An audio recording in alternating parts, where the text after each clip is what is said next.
Well, friends, good evening to all of you. And today in this video, we'll be discussing the important about the JIB. तो JIB की जो dates हैं वो reschedule हो चुकी हैं, already have been conveyed to you. And further अब यहाँ पर JIB में इंपॉर्टेंट चीज़ें जो है वो करने का समय आ गया क्योंकि अभी टाइम ज़्यादा नहीं बचा है. तो JIB, AFB, LRAB तीनों पेपर्स के लिए जो इंपॉर्टेंट चीज़ें हैं किस तरह से तैयारी करनी है, कैसे तैयारी करनी है, क्या चीजें कवर करेंगे, क्या चीजें नहीं कवर करेंगे, कितना सिलेबस कवर करना है, स्ट्रेटेजी क्या रहेगी, इंपॉर्टेंट क्वेश्चंस कौन कौन से रह सकते हैं, इंपॉर्टेंट टॉपिक क्या है, उन सभी बातों के बारे में.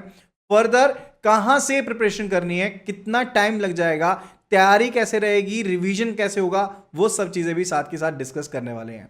तो वीडियो में जल्दी से जल्दी जुड़ जाइए, वीडियो को जल्दी से जल्दी अपने फ्रेंड्स के साथ, कलीग्स के साथ, जो भी JIB की प्रिपरेशन कर रहे हैं फॉर द अपकमिंग एग्जाम्स, उनके साथ शेयर कर दीजिए ताकि वो भी इस वीडियो का बेनिफिट उठा पाएं.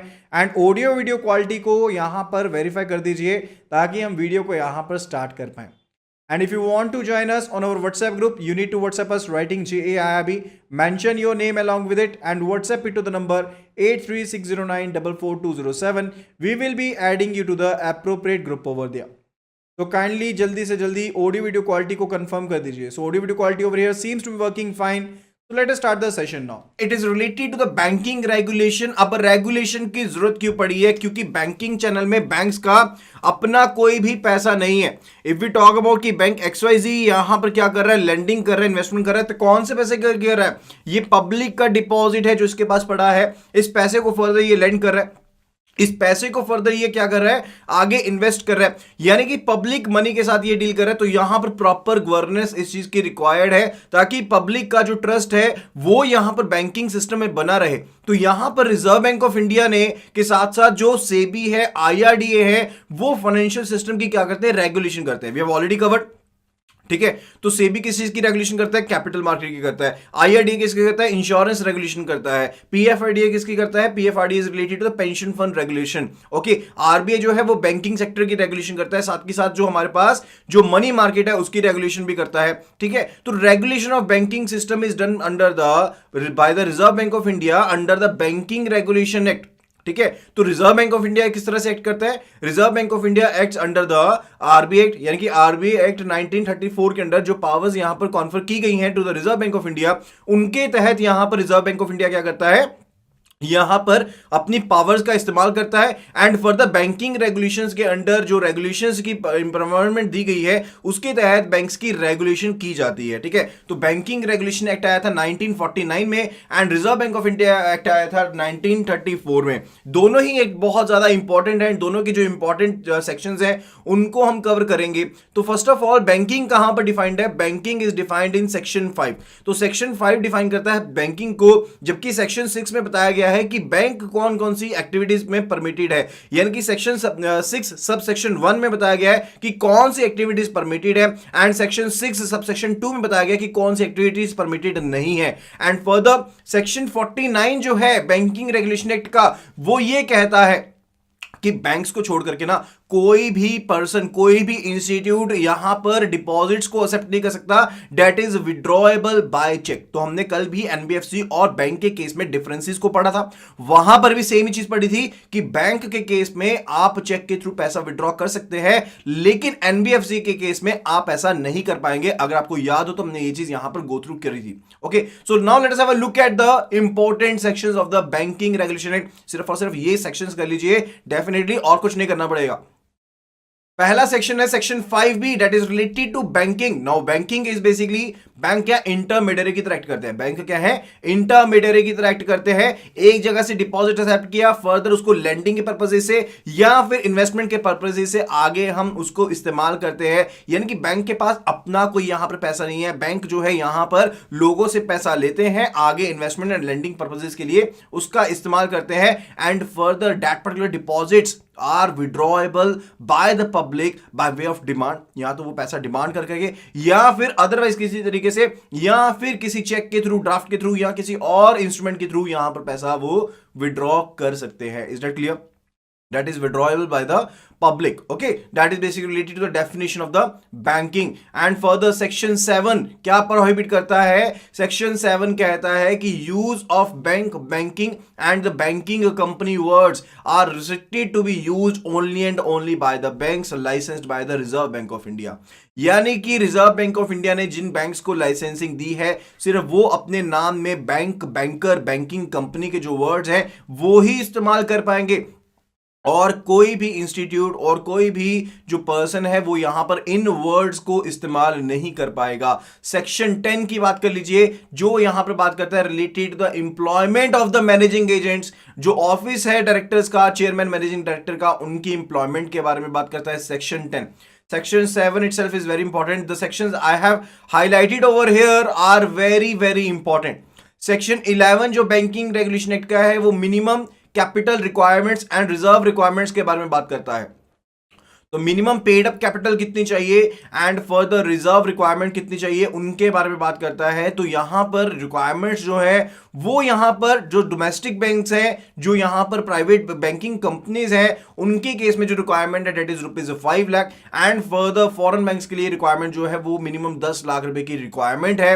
And capital structure section 11 is again very very important, that is related to the paid up capital and reserve requirements. देखिए इंपॉर्टेंट सेक्शंस है. If you are premium members तो आपको ये ई पीडीएफ नोट्स जो है वो डाउनलोड सेक्शन में देखने को मिल जाएंगे with in 24 hours. And further ये वीडियोस के सभी नोट्स अवेलेबल रहेंगे. अगर आपने एनरोल नहीं किया जल्दी से जल्दी वेबसाइट विजिट कर लीजिए iibf.info, वहां पर जाकर एनरोल कर लीजिए. सेक्शन 12 जो है that is related to what? That is related to the capital structure. That is related to the capital structure. तो मैंने आपको एक छोटा सा एक आइडिया दिया था कल की डेट में. That was related to what? That was related to what कि मैंने आपको कहा था कि हमारे पास यहां पर कंपनी के जो मेमोरेंडम ऑफ एसोसिएशन है, उसके केस में यहां पर बताया जाता है कि कंपनी जो है वहां पर कैपिटल क्लोज रहती है कि कंपनी किसी भी समय पर मैक्सिमम टू मैक्सिमम कितनी कैपिटल यहां पर पब्लिक से रेज कर सकती है. That is a maximum capital that the company is authorised under the memorandum of association which the company can raise in the way of equity from the public. Okay, and that is possible only and only in the case of the public limited companies. Private limited companies जो है वो public से पैसा नहीं उठा सकती हैं. ठीक है, सिर्फ और सिर्फ पब्लिक लिमिटेड कंपनी जो है वो यहां पर पब्लिक से पैसा उठा पाएंगी. And that is also restricted to the amount which is mentioned over there in the memorandum of association. Is that clear? अब यहां पर पर्टिकुलरली देखिएगा, अब यहां पर पैसा हमने डिफाइन कर दिया कि जैसे हमने कल बात की थी, इट इज 20,000 करोड़ रुपीज जो कि यहां पर मेंशन्ड है which is the maximum amount the company can raise. Okay, let us just assume that ये मैक्सिमम अमाउंट मेंशन था. तो ये बेसिकली किसके इक्वल है? This is equal to the authorised capital. This is equal to authorised capital. अब now the company decided so as to issue as IPO. तो company ने decide किया कि इनिशियल पब्लिक ऑफर के तहत जो कंपनी है वो यहां पर 5,000 करोड़ रुपए अभी रेज करना चाहती है पब्लिक से. ओके, 5,000 करोड़ जो है कंपनी रेज करना चाहती है पब्लिक से. तो कंपनी ने यहां पर क्या किया? कंपनी ने यहां पर 5,000 करोड़ का अभी इशू निकाल दिया. आउट ऑफ 20,000 करोड़ कंपनी ने 5,000 करोड़ का इशू निकाल दिया. Now this particular amount is called what? This is called the issued capital. I will be writing it as IC. So IC over here is 5,000 crore. IC over here is 5,000 crore. Now what happens further कि अब यहां पर company जो है वो prospectus निकालेगी and further जो यहां पर इन्वेस्टर्स इन्वेस्ट करना चाहते हैं इस कंपनी में particularly, they will be submitting the applications, they will be subscribing the applications in general we can say. So they will be subscribing the applications over there by the way of ESBA. By the way of ESBA, they will be subscribing the applications, so their amount will be blocked in their accounts. So there will be ESBA applications that will be submitted. That is called what? That is called subscription. That is called the subscription. Okay. तो उसे हम क्या कहते हैं? उसे हम subscription कहते हैं. That is called the subscription, or in form of capital we can say it is a subscribed capital. Subscribed capital. Now subscribed capital के केस में दो कंडीशंस बन जाती हैं. Subscribed capital के केस में दो कंडीशन बन जाती हैं. One, it is a case of the under subscription, and the other it is a case of the over subscription. Now under subscription जैसे कि नाम से पता चल रहा है, यानी कि जितना इशू किया गया उससे कम अमाउंट सब्सक्राइब हुआ है. यानी कि आपके पास जो एप्लीकेशन का अमाउंट रिसीव हुआ है that is basically lower than that of the issued capital. Now our issued capital is 5000 crore. Okay, and further let us take the case कि आपके पास अंडर सब्सक्रिप्शन में जो अमाउंट रिसीव हुआ दैट इज 4700 करोड़. तो अभी यहां पर अगर तो यहां पर कंपनी ने पहले कोई यहां पर अरेंजमेंट किया होता किसी मर्चेंट बैंक के साथ so as to subscribe their shares as per the process of the underwriting, तो यहां पर कंपनी 300 करोड़ के और जो शेयर्स है वो यहां पर क्या कर लेगी, सब्सक्राइब कर लेगी. ठीक है, अंडर राइटिंग के तहत जो दूसरी कोई कंपनी है या बैंकिंग कंपनी है जो मर्चेंट बैंकिंग सर्विसेज प्रोवाइड कर रही है that can do the process of under writing, जो हमने ऑलरेडी पढ़ा था. अंडर राइटिंग यही प्रोसेस रहता था ना कि जब हमारे पास यहां पर अंडर सब्सक्रिप्शन है उसके केस में यहां पर कंपनी जो है रेस्ट ऑफ द शेयर्स को क्या कर सकती है, सब्सक्राइब कर सकती है. जो बैंकिंग कंपनी है जो मर्चेंट बैंकिंग सर्विसेज प्रोवाइड कर रही है that can do subscribe the rest of the shares. Okay, तो that is under the case of the under subscription. Over subscription का कब रहेगा, जब यहां पर कंपनी ने इश्यू निकाला है 5000 करोड़ का, लेकिन यहां पर जो एप्लीकेशंस रिसीव हो गई हैं, let us take the case, वो आपके पास रिसीव हो गई हैं 12000 करोड़ की. वो आपके पास रिसीव हो गई हैं 12000 करोड़ की. That would be said to be what, उसे हम क्या कहेंगे, that would be said to be the over subscription case. Over subscription का केस कहेंगे. ठीक है, अब यहां पर अब चाहे मान लीजिए ओवर सब्सक्रिप्शन का केस था, जब तो अंडर सब्सक्रिप्शन का केस था तब तो सभी के सभी जितने भी लोगों ने अप्लाई किया होगा शेयर के लिए उन सभी को शेयर्स अलॉट हो जाएंगे. ओके, एंड लेकिन जब ओवर सब्सक्रिप्शन का केस है तब कंपनी इज रिस्ट्रिक्टेड कि वो सिर्फ और सिर्फ इश्यूड कैपिटल के इक्विवेलेंट ही शेयर्स को इश्यू कर सकती है, उससे ज्यादा के शेयर्स को इश्यू नहीं कर सकती है. कंपनी ने जब इश्यू जो है वो 5000 करोड़ का रोल आउट किया है तो कंपनी सिर्फ और सिर्फ 5000 करोड़ के शेयर्स को ही इश्यू कर पाएगी. ओके, तो कंपनी यहां पे 12000 करोड़ के शेयर्स को नहीं इश्यू कर सकती. Company will be issuing the 5000 crore shares only. Okay, तो यहां पर कंपनी जो है कुछ एक लोगों को शेयर्स इश्यू करेगी, कुछ एक लोगों को नहीं करेगी, या फिर हो सकता है कि सभी के सभी शेयर होल्डर्स को कुछ एक परसेंटेज के जो शेयर्स है वो यहां पर इश्यू कर दे एज पर द जो भी यहां पर बोर्ड ऑफ डायरेक्टर्स सिलेक्ट करेंगे उसके हिसाब से जजमेंट लिया जाएगा. एंड बाकी का जो पैसा था उनका अगर तो किसी को शेयर अलॉट नहीं हुए तो पूरा का पूरा पैसा रिफंड हो जाएगा. अगर इन प्रोपोर्शन अभी अगर अलॉटमेंट हुई है तो उसके केस में कुछ एक पैसा यहां पर वापस हो जाएगा. इज इट क्लियर, ये चीज यहां पर क्लियर हो गई है. Okay, so now that is related to what, that is related to the issued capital. अब यहां पर जब लोगों को शेयर्स मिल जाएंगे then they will be paying the amount, तब वो क्या करेंगे, पैसा पे करेंगे. And that will be forming what, that will be forming the paid up capital. वो क्या फॉर्म करेगी, that will be forming the paid up capital of the firm. Is that clear. तो last one it is the, हमने एक subscribe capital के बारे में बात करी and further it is a paid up capital. Paid up capital, now the paid up capital is basically, paid up capital जो है वो मैक्सिमम टू मैक्सिमम किसके इक्वल हो सकती है, that can be maximum equal to issued capital. So what is the relationship between the paid up capital and issued capital, that paid up capital is lesser then और equal to the issued capital. Okay, is that clear? So paid up capital is lesser than or equal to issued capital. That could be the relationship between the two. Okay, अभी यहां पर जो section 12 है वो क्या कहता है, वो कैपिटल स्ट्रक्चर के बारे में बताता है. एंड जो रेशियो कही गई है, मिनिमम रेशियो कही गई है किसकी, authorised capital to subscribed capital to paid up capital. So authorised capital AC to further subscribed capital SC to further paid up capital PC, it is minimum to be 4:2:1. ये minimally कितनी maintain करनी है, 4:2:1 को maintain करना है. Is that clear, ये चीज यहां पर क्लियर हो गई है. Okay, next it is related to section 13. Again very very important section.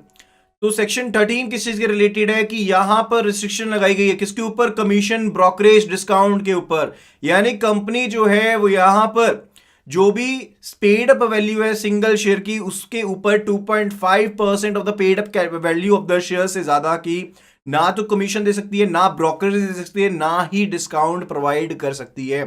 तो कंपनी अपनी मनमानी नहीं कर सकती है. कंपनी ने अगर कंपनी ने अगर अपने शेयर्स को बेचने के लिए मान लीजिए अंडर राइटिंग का प्रोसेस किया है, तो यहां पर कंपनी बेसिकली क्या कह रही है, किसी मर्चेंट बैंक को कह रही है परचेज करने के लिए, एंड मर्चेंट बैंक किसी ना किसी कमीशन के लिए वो परचेज करेगा, ऐसा तो परचेज करेगा नहीं। Not that is restricted to what, that is restricted to 2.5% of the paid up value of single share, paid up value of the single share. अब देखिए paid up value and further market value में difference हो सकता है। Now let us take the case कि यहां पर जो पेड अप वैल्यू है शेयर की, that is what, that is 100 rupees. Let us take the case कि यहां पर पेड अप वैल्यू जो है डेट इज ₹100 एंड फर्दर जो मार्केट वैल्यू है डेट इज 153, डेट इज 153। तो जो ये 100 रुपीज है out of this market value of 153, that will be forming the part of, वो किस चीज का पार्ट बनेगा, वो पेड अप कैपिटल का पार्ट बनेगा, वो पेड अप कैपिटल का पार्ट बनेगा। एंड पेड अप कैपिटल जो है that is part of net worth, यानी कि जो कैपिटल रहता है ना बैलेंस शीट में, हमारे पास दो साइड्स रहती हैं, one it is a liability side and other one it is a asset side, ठीक है। तो हमारे पास लेफ्ट साइड पर लाइबिलिटीज रहती हैं, राइट साइड पर एसेट्स रहते हैं। तो यहां पर ये लाइबिलिटीज का पार्ट बनता है कैपिटल एंड रिजर्व्स के अंदर, जो पेड अप कैपिटल है वो ये यहां पर इसका पार्ट बनेगी। इसी तरह से जो 53 रुपीज यहां पर है, जो 100 रुपीज है वो तो पेड अप कैपिटल का पार्ट बनेंगे, जो 53 रुपीज यहां पर है that will be forming the part of the share premium, that will be forming the part of the share premium. तो यहां पर ये शेयर प्रीमियम का पार्ट बनेगा, ठीक है। Is that clear? तो ये दोनों किसका पार्ट बनते हैं, ये यहां पर कैपिटल एंड रिजर्व्स का ही पार्ट बनते हैं, ओके। तो जो रिस्ट्रिक्शन है that is to up to 2.5% of the paid up value of the single share. Section 15 it is related to payment of dividend, payment of dividend. अब company को मान लीजिए प्रॉफिट हुआ 2020 में, कंपनी ने शेयर्स इशू किए worth ₹5,000 crore, 5,000 crore के profit अपने कंपनी ने शेयर इशू किए। एंड नेक्स्ट ईयर कंपनी ने, क्योंकि कंपनी ने एक्सपेंशन की, तो 2021 में कंपनी को प्रॉफिट हुआ, कितना प्रॉफिट हुआ, कंपनी को प्रॉफिट हुआ यहां पर 15,000 करोड़ का, कंपनी को प्रॉफिट हुआ 15,000 करोड़ का प्रॉफिट हुआ, ठीक है, मान लीजिए, ठीक है। तो कंपनी यहां पर जो भी अपने कैपिटलाइज्ड एक्सपेंसेस है, जो भी अपने कैपिटलाइज्ड एक्सपेंसेस हैं, लाइक प्रीलिमिनरी एक्सपेंसेस हो गए। प्रीलिमिनरी एक्सपेंसेस कौन से एक्सपेंसेस होते हैं, जो एक्सपेंसेस कंपनी को सेटअप करने के लिए किए गए हैं। Now these are intangible assets, जो इंटेंजिबल एसेट्स है कौन से, प्रीलिमिनरी एक्सपेंसेस जो हैं, इनको यहां पर राइट ऑफ करना होगा। जितने भी यहां पर इंटेंजिबल एसेट्स हैं इनको यहां पर, जिसमें जो एक्सपेंसेस की फॉर्म में, यानी कि जो कैपिटलाइज्ड एक्सपेंसेस है जो लंबे समय के लिए यूज होने वाले हैं, उन एक्सपेंसेस को यहां पर राइट ऑफ करना होगा। एंड फर्दर राइट ऑफ करने के बाद यहां पर कंपनी जो प्रॉफिट में पार्ट बचेगा उसमें से कुछ एक पार्ट को रिटेन कर लेगी अपने फंक्शंस के लिए। Let us take the case कि कंपनी ने यहां पर 15,000 करोड़ में से यहां पर कैपिटलाइज्ड एक्सपेंसेस कर दिए 600 करोड़ के, 600 करोड़ के यहां पर कैपिटलाइज्ड एक्सपेंसेस कर दिए, 14,400 करोड़ यहां पर कंपनी के पास बच गए। बीच में से कंपनी ने 4,400 करोड़ रुपीस जो थे वो यहां पर रिटेन कर लिए अपने फ्यूचर, यहां पर जो भी प्रोजेक्ट्स हैं उनके लिए, फ्यूचर प्रोजेक्ट्स के लिए 4,400 करोड़ रुपीस यहां पर रिटेन कर लिए। एंड जो रेस्ट ऑफ द अमाउंट है वहां पर कंपनी जो है वो डिविडेंड डिक्लेयर कर सकती है। अब जो कंपनी है इस अमाउंट का डिविडेंड डिक्लेयर करेगी। सिर्फ और सिर्फ आपको यहां पर कंपोनेंट से समझाने के लिए मैंने ऐसा किया है। तो पहली चीज तो है जो डिविडेंड डिक्लेयर किया जाता है ये बैंक के प्रॉफिट में से डिक्लेयर किया जाता है। सेकंड इट इज कि यहां पर जब तक जितने भी कैपिटलाइज्ड एक्सपेंसेस हैं उनको राइट ऑफ नहीं कर दिया जाता तब तक डिविडेंड डिक्लेयर नहीं किया जाएगा। कंपनी आल्सो कुछ एक पार्ट को रिटेन कर लेती है so as for their future projects purposes. उसके बाद जो पैसा बचता है कंपनी उसमें से ही सिर्फ और सिर्फ यहां पर क्या करती है, डिविडेंड को डिक्लेयर करती है। Section 17 subsection 1 it is related to reserve fund. Reserve fund, तो यहां पर कंपनीज के लिए बैंकिंग जो यहां पर जो भी बैंक्स हैं सभी के लिए रिक्वायर्ड है कि वो अपने करेंट ईयर प्रॉफिट का 25% जो पार्ट है, पहले 20% होता था लेकिन 25% ऑफ पार्ट जो है उसे एज अ रिजर्व फंड अपने पास रिजर्व करेंगे।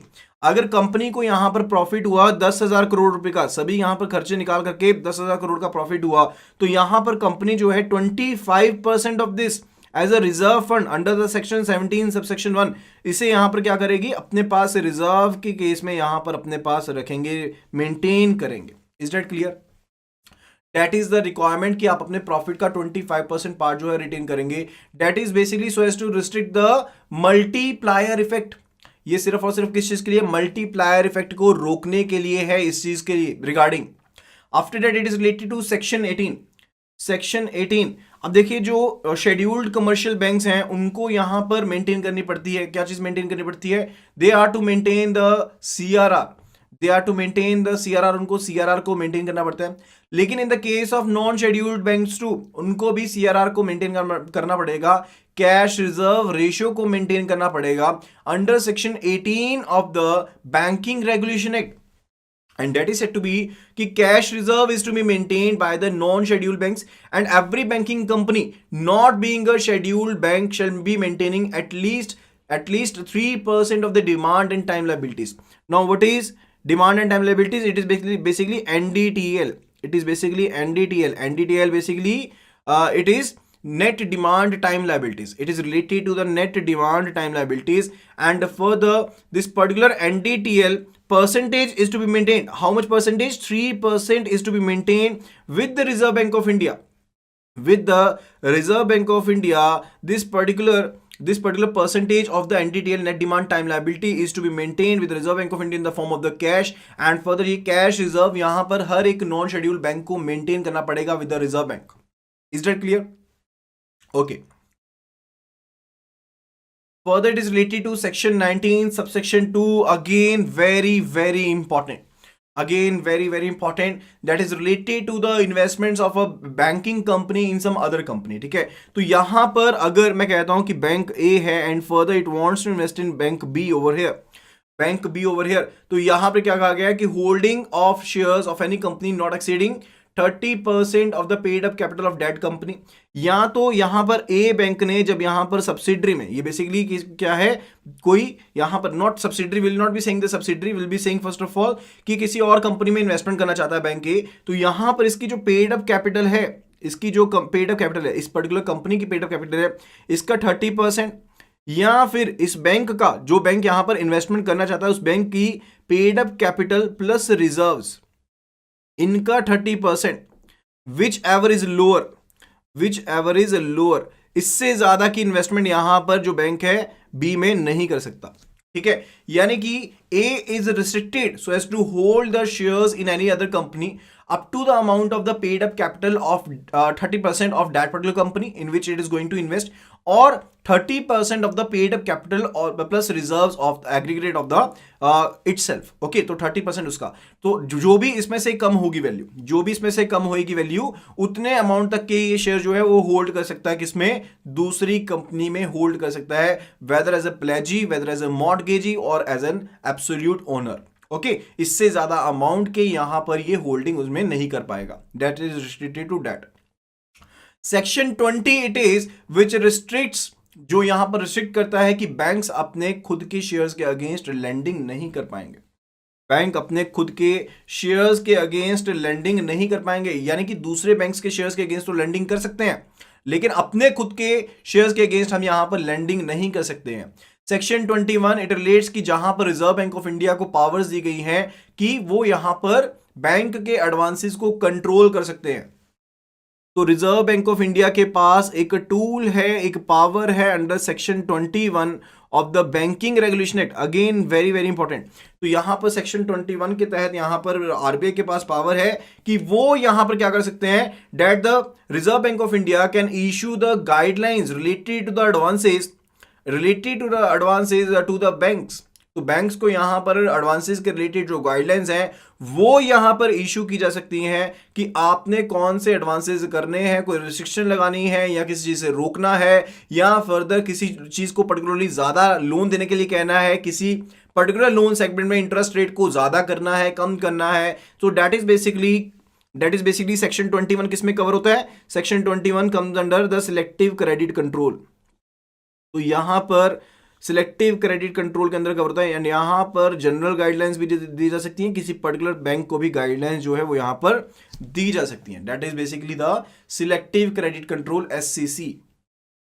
सेक्शन 21A कहता है कि यहां पर रेट ऑफ इंटरेस्ट बैंक्स के द्वारा कितना चार्ज किया जा रहा है, इसके केस के ऊपर कि एक्सेसिव रेट बैंक चार्ज कर रहे हैं, इसके बेस के ऊपर यहां पर बैंक्स के जो यहां पर केस हैं उनको यहां पर कोर्ट में नहीं लेके जा सकता। ठीक है, ऐसा नहीं है कि जो बैंक है, एक लोन यहां पर बैंक ने ए को सैंक्शन किया, अगर बैंक ने एक लोन सैंक्शन किया है पर्सन ए को and further that is amounting 88%, वहां पर इंटरेस्ट चार्ज किया जा रहा है, that is a unsecured credit card. Let us take the case की अनसिक्योर्ड एक क्रेडिट कार्ड यहां पर इशू किया गया है by the bank to person A and further इसके ऊपर 88% इंटरेस्ट चार्ज किया जा रहा है। नो सिर्फ और सिर्फ इस बिहाफ पर कि ये यहां पर इंटरेस्ट रेट बहुत ज्यादा चार्ज किया रहा है, यहां पर पर्सन ए इस केस को कोर्ट में नहीं लेकर जा सकता, इसके बेस पर ये कोर्ट में नहीं लेकर जाया जा सकता case. Okay, further it is related to section 22, again very very important। तो रिजर्व बैंक ऑफ इंडिया यहां पर लाइसेंस देता है, ग्रांट करता है टू द बैंकिंग कंपनीज। तो किसी भी बैंकिंग कंपनी ने अपना बिजनेस जब इंडिया में स्टार्ट करना है, whether it is a private, whether it is foreign bank और डोमेस्टिक शेड्यूल्ड बैंक, तो उनको यहां पर पहले लाइसेंसिंग लेनी पड़ेगी, बैंकिंग कंपनीज को लाइसेंस लेना पड़ेगा, उसके बाद ही वो अपने बिजनेस को कमेंस कर पाएंगे, बैंकिंग बिजनेस को कमेंस कर पाएंगे। Section 24, again very very important, it is related to the SLR, that is related to the statutory liquidity ratio, that is related to the statutory liquidity ratio। Now what is SLR? जैसे कि हमने CRR के case में हम जानते हैं कि CRR is cash reserve ratio and एक particular net demand time liabilities का एक फिक्स्ड परसेंटेज मेंटेन करना होता है with reserve bank of India in the form of cash. तो यहां पर SLR के केस में जो ये है ये भी NDTL का ही पोर्शन है, this is also portion of NDTL, ठीक है, नेट डिमांड टाइम लायबिलिटी का एक पोर्शन है and further for now the time being it is 18%, कितना है 18% है, ठीक है। तो ये 18% जो है आपको मेंटेन करना पड़ेगा, 18% नेट डिमांड टाइम लायबिलिटीज का आपको मेंटेन करना पड़ेगा इन द फॉर्म ऑफ कैश, या तो ये कैश की फॉर्म में होगा, या फिर ये गोल्ड की फॉर्म में होगा, या फिर ये जो अप्रूव्ड अनएंकम्बर्ड गवर्नमेंट सिक्योरिटीज हैं। देखिए मैं वर्ड यूज कर रहा हूं, अप्रूव्ड अनएंकम्बर्ड। अनएंकम्बर्ड का मतलब होता है जिनके ऊपर कोई भी चार्ज क्रिएट नहीं किया गया, फ्री पड़ी हैं, ठीक है, यानी कि ऐसा नहीं है उनके अगेंस्ट कोई लोन ले रखा है या फर्दर वो किसी तरह से यहां पर किसी और पार्टी के पास उनके ऊपर चार्ज क्रिएट है, वैसा नहीं है, दोज आर फ्री, ठीक है। तो अप्रूव्ड अनएंकम्बर्ड गवर्नमेंट सिक्योरिटीज। ओके, तो यहां पर अगर कैश है, गोल्ड है या फिर अप्रूव्ड अनकम्बर्ड गवर्नमेंट सिक्योरिटीज हैं, तो यहां पर इनकी फॉर्म में जो बैंक्स हैं उनको SLR को मेंटेन करना है विद इन इंडिया। इसके केस में ये नहीं होता कि रिजर्व बैंक ऑफ इंडिया के पास मेंटेन करना है, that is to be maintain within India. तो वो विद इन इंडिया यहां पर आपको मेंटेन करनी है, SLR को मेंटेन करना रहता है। एंड इन केस अगर यहां पर इसको मेंटेन नहीं किया जाता, उसके केस में अ पेनल्टी इज इम्पोज्ड 3% के साथ, यानी कि जितना शॉर्टफॉल रहेगा उस शॉर्टफॉल अमाउंट के ऊपर 3% के साथ पेनल्टी यहां पर इंपोज की जाएगी, 3% के साथ पेनल्टी इंपोज की जाएगी। एंड अगर नेक्स्ट डे फिर से यहां पर शॉर्टफॉल कंटिन्यू रहता है, अगर शॉर्टफॉल कंटिन्यू रहता है तो यहां पर 3% नहीं है, बेसिकली बैंक रेट प्लस 3% है, यानी कि जो बैंक रेट स्पेसिफाई किया गया है उसके ओवर एंड अबव 3% यहां पर पेनल्टी चार्ज की जाती है। एंड अगर यहां पर ये जो शॉर्टफॉल है, जैसे कि मान लीजिए आपको SLR को मेंटेन करना था 15 करोड़ मेंटेन करना था, ठीक है, लेकिन आपने मेंटेन की 12 करोड़, अब कितने का शॉर्टफॉल हो गया, 3 करोड़ का शॉर्टफॉल हो गया, तो 3 करोड़ के ऊपर आपको पेनल्टी पे करनी पड़ेगी बैंक रेट प्लस 3% के साथ। लेकिन अगर ये कंटिन्यूड रहती है आपकी shortfall for the next day, तो उसके केस में बैंक रेट प्लस 5% के हिसाब से पेनल्टी पे करनी पड़ेगी। Is that clear? तो that is related to what, that is related to the maintenance of SLR, कि आपको SLR को स्टैच्यूटरी लिक्विडिटी रेशियो को मेंटेन करना पड़ेगा, स्टैच्यूटरी लिक्विडिटी रेशियो को मेंटेन करना पड़ेगा। Next it is related to section 26, again very very important, it is related to the creation of the DEAF, that is related to the creation of DEAF. तो यहां पर def को यहां पर इसी के सेक्शन के अंडर क्रिएट किया गया है, डेफ को यहां पर इसी सेक्शन के अंडर क्रिएट किया गया। Now what is DEAF? DEAF is depositors education and awareness fund, depositors education and awareness fund. तो यहां पर इसी के अंडर यहां पर क्रिएट किया गया है, डेफ को क्रिएट किया गया है। ओके, तो जितने भी इन ऑपरेटिव अकाउंट्स हैं, जितने भी इन ऑपरेटिव अकाउंट्स हैं जहां पर जो डिपॉजिट है दैट इज अनक्लेम्ड, जो डिपॉजिट क्लेम नहीं किया गया है, तो उसके रिलेटेड यहां पर जो उनका अमाउंट है वो मंथली बेसिस पर डेफ अकाउंट में ट्रांसफर कर दिया जाता है, that is to be transfer to the DEAF account so maintained for this particular purposes. And ये जो पैसा है डिपॉजिटर्स की एजुकेशन के लिए एंड अवेयरनेस के लिए यहां पर रिजर्व बैंक ऑफ इंडिया के द्वारा यूज किया जाएगा। यानी कि अगर मान लीजिए कोई करंट अकाउंट ओपन किया गया था, 2007 में ओपन किया गया, तो फर्दर 2017 तक उस अकाउंट में कोई भी यहां पर ना तो लेन देन हुआ, सिर्फ और सिर्फ बैंक की जो एंट्री थी, चार्जेस की एंट्री थी, सिर्फ वो डली है। इसके अलावा यहां पर कस्टमर यहां पर ओरिएंटेड कोई भी ट्रांजैक्शन नहीं है, तो उसके केस में यहां पर 2017 में जो भी बैलेंस था इसका अकाउंट का, that will be transferred to the DEAF account, तो वो यहां पर डेफ अकाउंट में ट्रांसफर हो जाएगा because this is inoperative account. And यहां पर ये क्या है, inoperative account more than 10 years है। सो जब जैसे ही 10 साल कंप्लीट होंगे तो उसके बाद विद इन जो यहाँ पर नेक्स्ट प्रोसीडिंग मंथ होगा, नॉट प्रोसीडिंग मंथ, जो नेक्स्ट सब्सिक्वेंट मंथ होएगा, उसमें यहाँ पर जो फंड्स हैं those would be transfer to the DEAF account. And further इससे रिलेटेड यहाँ पर बैंक्स को एक स्टेटमेंट भेजनी पड़ती है, क्योंकि ऐसे जो अनक्लेम्ड डिपॉजिट्स हैं वो अपने आप में ही एक रिस्कियर फैक्टर है, तो इनमें फ्रॉड के चांसेस ज्यादा होते हैं। एंड फर्दर उसके केस में यहाँ पर रिस्कियर है ये, तो इसके केस में क्या होता है, इन फंड्स को डेफ अकाउंट में ट्रांसफर कर दिया जाता है। एंड इसके रिलेटेड एक ईयरली स्टेटमेंट जाती है, इसके रिलेटेड एक ईयरली स्टेटमेंट जाती है जहां पर रिटर्न भेजनी पड़ेगी। And further this return is to be submitted and this return is to be submitted within 30 days of the end of the calendar year. तो कैलेंडर ईयर के end होने पर 30 दिन के अंदर अंदर ये रिपोर्ट जो है वो यहां पर रिजर्व बैंक ऑफ इंडिया को सबमिट की जाती है। Is that clear?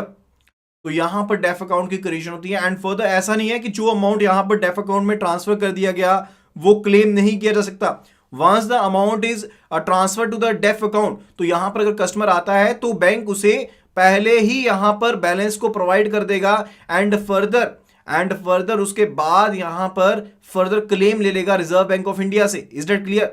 एंड यहां पर डेफ अकाउंट की जो डिनोमिनेशन रहेगी that would B INR only. यानी कि कहने का मतलब है इवन अगर कोई बैलेंसेस जो थे अगर वो RFC अकाउंट में पड़े थे, रेजिडेंट फॉरेन करेंसी अकाउंट में पड़े थे, जो कि यहां पर अनक्लेम्ड डिपॉजिट्स हैं, एंड फर्दर या फिर FCNR अकाउंट में पड़े थे, यानी कि foreign currency non resident account में पड़े थे, जो कि किसी और करेंसी डिनोमिनेशन में थे, इंडियन करेंसी में नहीं थे, तो भी यहां पर ये जो बैलेंसेस हैं पहले इनको जिस तारीख को ट्रांसफर करना है उस तारीख में पहले इनको कन्वर्ट किया जाएगा, इनको ट्रांसलेट किया जाएगा in the Indian currency. And further ये अमाउंट जो है then it will be transferred to the DEAF account. Okay, that is related to the section 26।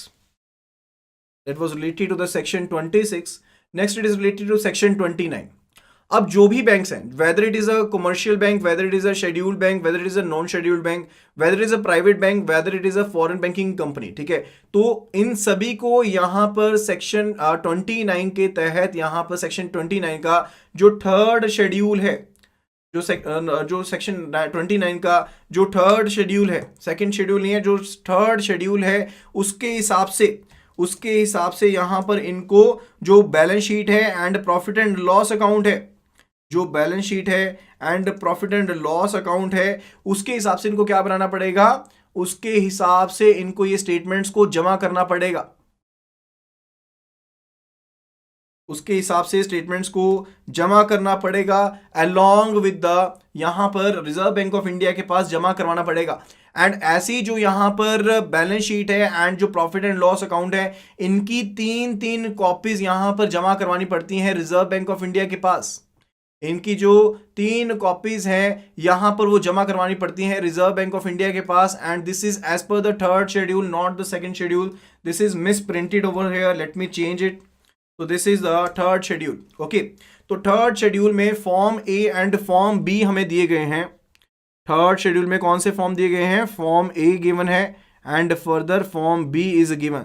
Form A जो है that relates with the balance sheet and form B जो है वो profit and loss account से relate करता है। तो इन formats में यहां पर जो डाटा है that is to be submitted to the reserve bank of India within a period of 3 months। कितने टाइम के बीच बीच में?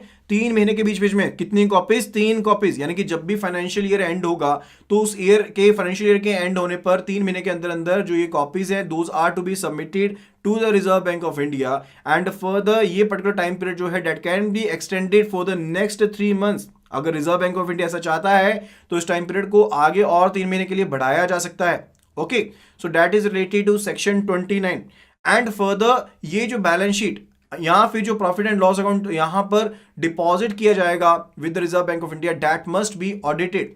तो यहां पर जो ड्यूली अप्रूव्ड ऑडिटर्स हैं उनके द्वारा यहां पर ऑडिट की जाएगी। सेक्शन 30 जो है that is related to the mandatory audit of the balance sheet that we already covered. तो सेक्शन 30 में वो कवर किया गया है कि जो भी यहाँ पर बैलेंस शीट यहाँ प्रॉफिट एंड लॉस अकाउंट बनाया जा रहा है दैट मस्ट बी ऑडिटेड, तो उसकी ऑडिटिंग करनी यहाँ पर जरूरी होगी। Then further it is related to section 35। तो सेक्शन 35 के तहत यहाँ पर रिजर्व बैंक ऑफ इंडिया को एम्पावर किया गया है that RBI can undertake the inspection of the reserve bank of India. And यहाँ पर ध्यान में रखने वाली बात यह है कि सेंट्रल गवर्नमेंट के द्वारा भी यहाँ पर क्या दिया जा सकता है, एक कह लीजिए एक एडवाइजरी दी जा सकती है, यहाँ पर ऑर्डर दिया जा सकता है to the reserve bank of India to conduct an inspection. Reserve bank of India अपने एंड पर भी इंस्पेक्शन कर सकता है किसी भी बैंक की, या फिर सेंट्रल गवर्नमेंट के ऑर्डर के ऊपर भी ऐसी इंस्पेक्शन की जा सकती है। Is that clear? तो अगर रिजर्व बैंक ऑफ इंडिया को लगता है कि ऐसी इंस्पेक्शन जरूरी है तो यहां पर रिजर्व बैंक ऑफ इंडिया ऐसी इंस्पेक्शन करवा सकता है या कर सकता है under the section 35। And further section 35A is again very very powerful and very very important. आपको बता देना चाहूंगा कि जो केवाईसी की रिलेटेड गाइडलाइंस हैं, जो बैंकिंग ऑम्बड्समैन स्कीम है एंड फर्दर जो चेक की जो हमारे पास वैलिडिटी को रिड्यूस किया गया है, all that has been done under the powers of section 35A। तो केवाईसी जो नॉर्म्स के रिलेटेड जो गाइडलाइंस हैं, केवाईसी के रिलेटेड बहुत से ऐसी गाइडलाइंस हैं जो बैंक्स को दी गई हैं, वो सेक्शन 35A के अंडर दी गई हैं। फर्दर बैंकिंग ऑम्बड्समैन स्कीम जो है वो सेक्शन 35A के अंडर फॉर्म की गई है। फर्दर जो चेक की यहाँ पर ड्यूरेशन थी, previously it was 6 months but now this is reduced to 3 months. तो यहाँ पर जो चेक की यहाँ पर एंडोर्स यहाँ पर आप कह लीजिए वैलिडिटी है that is reduced to 3 months, that is also under the section 35A of the banking regulation act.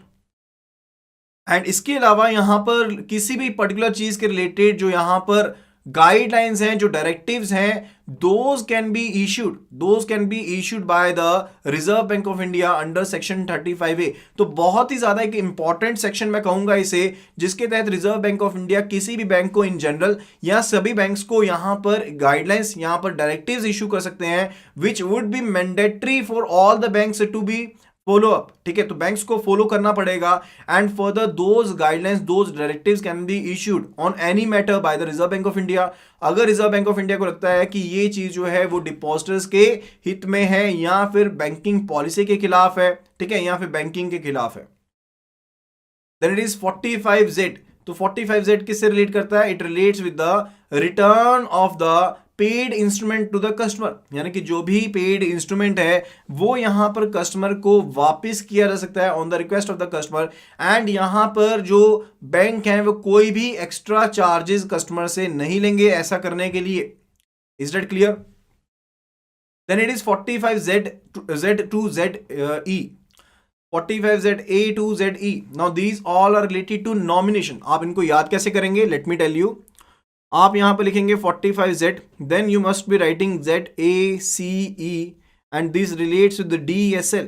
So you need to remember ACE and DSL, ACE and DSL। okay, so A is basically for the nomination under the deposit accounts. C, 45ZC is for nomination under the safe custody articles, and 45ZE that is for the nomination under the locker accounts। okay, तो यहां पर आपको एक चीज बता देता हूं कि यहां पर 45ZA, ZAC, ZE इनसे रिलेटेड क्वेश्चंस बहुत बार पूछ लिए गए हैं। ठीक है, तो इनको याद में रखिएगा, and that is the method जिसके साथ आप आसानी से इनको याद रख सकते हैं। Is that clear? Kindly please do confirm. Okay.